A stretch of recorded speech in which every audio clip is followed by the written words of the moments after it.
Is-sidien tal-binja Tania Flets li ġarfet kompletament fi 11 ta' Ġunju f'Paċeville qed jgħiddu li jtellgħu l-qorti lill-iżviluppaturi, il-perit u l-kuntrattur. Jidher li wieħed mis-sidien ta' diversi appartamenti ta' Tania Flets f'San Ġiljan feta' uffiċjalment kawża fil-qorti kontra diversi żviluppaturi, kontratturi u kumpaniji biex jinżammu responsabbli għal ħsarat li ġarbu.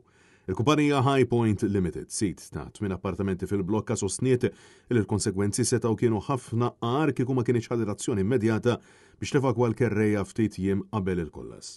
Fi protest ġudizzjarju preżentat fil-prim awla tal-Qorti Ċivili l-kumpanija qalet li l-inċident kien ikkawżat minn xogħlijiet ta' demolizzjoni estensivi f'sit ġar approvata l-iżvilupp tal-lukanda ta' 125 kamra.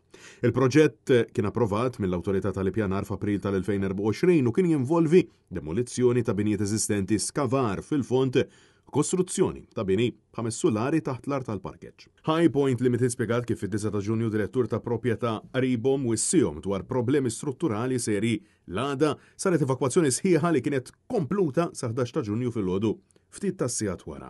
Fil-għaxija tal-istess jum il-blokka ikkollassat flimkien ma' bini ieħor tal-madwar.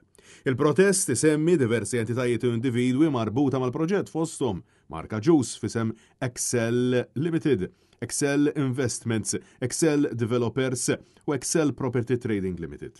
L-arkitett tal-proġett Glenn Zammitkawki, il-manager tas-sit Marka Juice, l-uffiċjal tekniku tas-sit Abel Cassar de Gabriele u l-kontrattur tad-demolizzjoni Manuel Buħaġar. Il-kumpanija allegat negliġenza fix-xogħlijiet ta' demolizzjoni billi il-method statement kien iddikjara li l-binijiet tal-madwar kienu stabbli u f'qada tajba u ma kellhomx bżonn appoġġ temporanju valutazzjoni li issa tiġi kontestata wara l-kollas. High Point Limited qalet li sofrit ħsarat kbar, inkluż it-telf totali ta' 8 appartamenti, spejjeż ta' rikostruzzjoni u telf ta' dħul minn kiri fit-tul.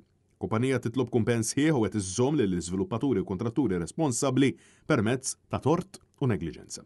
L-Awtorità tal-Bini u l-Kostruzzjoni kienet ħarġet ordni ta' waqfin ta' xogħol fl-10 ta' Ġunju.